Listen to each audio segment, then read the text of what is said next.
তথ্য জানাতে এই মুহূর্তে বগুড়ায় আছেন সহকর্মী আব্দুল আওয়াল এবং শেরপুরে আছেন শহীদুল ইসলাম হীরা। প্রথমেই যাচ্ছে আওয়ালের কাছে। আওয়াল, রাত পেরোলেই বগুড়া ৬ সদর উপজেলার যে উপনির্বাচন সেটি অনুষ্ঠিত হতে যাচ্ছে। ইতিমধ্যে সকাল থেকে কিন্তু বগুড়ার যে ১৫০টি ভোট কেন্দ্র রয়েছে সেই ১৫০টি ভোট কেন্দ্রে কিন্তু নির্বাচনী সরঞ্জামাদি নিয়ে প্রিজাইডিং অফিসার, নির্বাচন সংশ্লিষ্ট যারা কর্মকর্তা কর্মচারী আছেন তাদেরকে নিয়ে কিন্তু পৌঁছে গিয়েছেন। এবং এই যে নির্বাচনী সরঞ্জামাদি এর মধ্যে কিন্তু ব্যালট পেপার, ব্যালট বাক্স, অমোচনীয় কালিসহ ২৫ ধরনের নির্বাচনী সরঞ্জামাদি রয়েছে, যেগুলো নিয়ে কিন্তু আসলে প্রিজাইডিং কর্মকর্তারা ইতিমধ্যে ভোট কেন্দ্রে অবস্থান করছেন এবং ভোট কেন্দ্রের যে যাবতীয় সংশ্লিষ্ট কার্যক্রম সেটি কিন্তু ইতিমধ্যে তারা সম্পন্ন করেছেন। এবং আমরা দেখেছি সকাল থেকেই উপনির্বাচনকে কেন্দ্র করে বগুড়া সদর উপজেলার যে ১১টি ইউনিয়ন রয়েছে এবং বগুড়া পৌরসভা যে ২১টি ওয়ার্ড রয়েছে সেই ২১টি ওয়ার্ড এবং ১১টি ইউনিয়ন জুড়ে কিন্তু আইন শৃঙ্খলা রক্ষাকারী বাহিনীর পক্ষ থেকে police, BGP, RAB, Ansar battalion এবং সেনাবাহিনীর পক্ষ থেকে কিন্তু টহল কার্যক্রম জোরদার করা হয়েছে। বিশেষ করে বিজিবির যে ৮ প্লাটুন বিজিবি মোতায়েন করা হয়েছে, পাশাপাশি ২৫০-রও বেশি কিন্তু সেনা সদস্য রয়েছেন যারা এই নির্বাচনে আসলে আইন শৃঙ্খলা রক্ষাকারী বাহিনীর দায়িত্ব পালন করছেন। ৪ জন কর্মকর্তার নেতৃত্বে তারাও কিন্তু আগামীকালে মাঠে দায়িত্ব পালন করবে।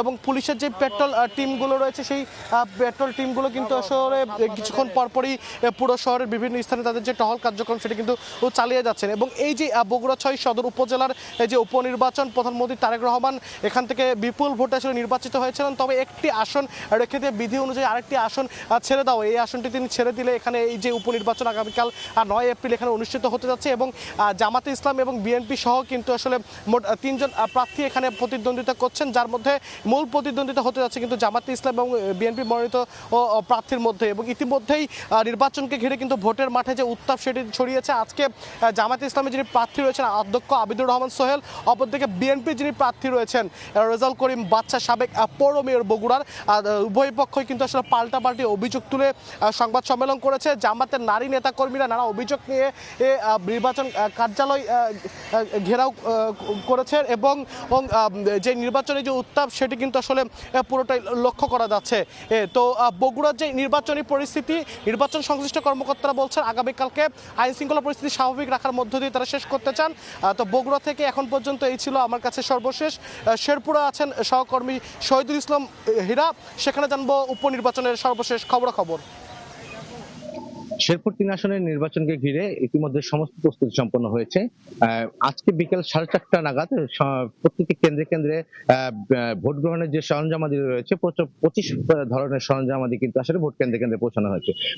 প্রিজাইডিং কর্মকর্তারা কিন্তু সংশ্লিষ্ট কেন্দ্রে কিন্তু তাদের নিরাপত্তার নিয়োজিত সংশ্লিষ্ট লোকদেরকে নিয়ে কিন্তু প্রতিটা কেন্দ্রে কেন্দ্রে পৌঁছেছেন এবং কেন্দ্রে কেন্দ্রে পৌঁছে কিন্তু তারা কিন্তু প্রতিটা কেন্দ্রকে সরকারি নির্দেশনা অনুযায়ী কিন্তু নির্বাচন কমিশনের নির্দেশনা অনুযায়ী কিন্তু তারা প্রতিটা কেন্দ্র সাজিয়ে নিচ্ছেন এবং গুছিয়ে নিচ্ছেন। আগামীকাল সকাল ৭:৩০ থেকে নির্বাচনের ভোট গ্রহণ শুরু হবে। এই ভোট গ্রহণ চলবে একটানা বিকাল ৪:৩০ পর্যন্ত। শেরপুর ৩ আসনের একটি পৌরসভা এবং ১৭টি ইউনিয়ন নিয়ে শ্রীবর্দী এবং ঝিনাইগাতী উপজেলার শেরপুর ৩ আসন গঠিত এবং এই ৩ আসনে কিন্তু ৪,১৩,০০০ ভোটার তাদের ভোটাধিকার প্রয়োগ করবেন বলে আমরা জানতে পেরেছি।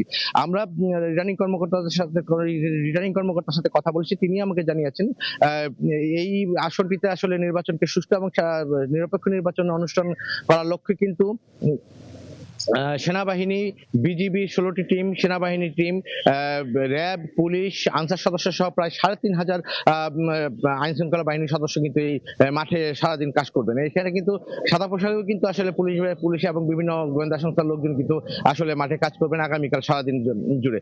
একটি বিষয় আমি লক্ষ্য করেছি যে আমরা লক্ষ্য করেছি শেরপুর ৩ আসনে জামাত এবং বিএনপির প্রার্থী কিন্তু আসলে মূলত এই ভোটে কিন্তু আসলে মূল প্রতিদ্বন্দ্বিতা করবেন। তো তবে জামাতের প্রার্থী আমাকে জানিয়েছেন তারা কিন্তু কিছু কিন্তু আসলে মৌখিকভাবে কিছু অভিযোগ করেছেন, কিছু বিষয় নিয়ে অভিযোগ করেছেন। তবে বিএনপির প্রার্থীও কিন্তু পাল্টাপাল্টি অভিযোগ করেছেন জামাতের প্রার্থী বা তার সমর্থকরা কিন্তু নির্বাচনী আচরণবিধি কিছু লঙ্ঘন করছেন। তো এই শেরপুরের ৩ আসনের শ্রীবর্দী এবং ঝিনাইগাতী ৩ আসনের নিয়ে শেরপুরের নির্বাচনে এই ছিল আমার কাছে সর্বশেষ তথ্য।